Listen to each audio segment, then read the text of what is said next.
Hello বন্ধুরা, সবাই কেমন আছেন? আমি অনেক ভালো আছি। আজকে আমি নিয়ে আসছি আমাদের গারো ট্র্যাডিশনাল খাবার নিয়ে। তো আমরা পাহাড়ে যাচ্ছি শাক আনতে। তো দেখেন, এটা হচ্ছে আমাদের ভাষায় বলে এটাকে দুখুমি বিজাক। তো বাংলায় মেবি বলে এটাকে গন্ধরানি। তো এটা অনেক উঁচা।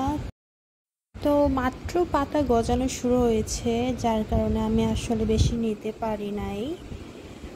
আর এত উঁচা, আমার হাতের নাগালে আমি যতটুকু পেয়েছি আমি সেইটুকু নিচ্ছি। তো এইটুকু মাত্র পেয়েছি আমি।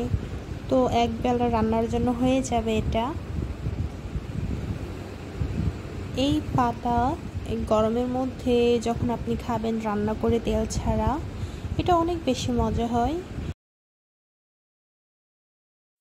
তো এখন চলুন আমরা দেখা যাক এটা আমরা কিভাবে রান্না করব আজকে।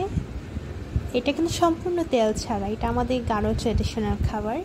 তো এটা হচ্ছে নদীর মাছ, আমাদের গ্রামের ছোট্ট নদী থেকে পাওয়া এই মাছ। আর হচ্ছে যেটা আমি পাহাড় থেকে নিয়ে এসেছি দুখুমি বিজাক, যেটাকে বলে গন্ধরানি পাতা, সেটা আমি কুচি করে কেটে নেব।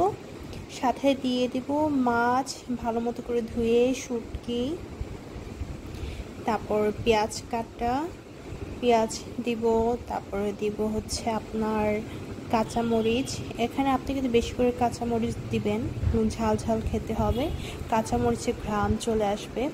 সাথে দিব লবণ এবং খাবার সোডা হচ্ছে সামান্য পরিমাণে দিব। তারপর এটা ভালো মতো করে মেখে আমরা কলাপাতার ভালো করে বেঁধে দিব।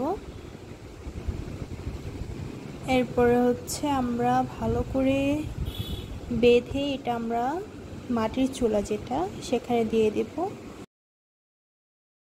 তো বন্ধুরা, এখন আমরা এটা প্রায় 30 মিনিট চুলার মধ্যে রেখে দেব।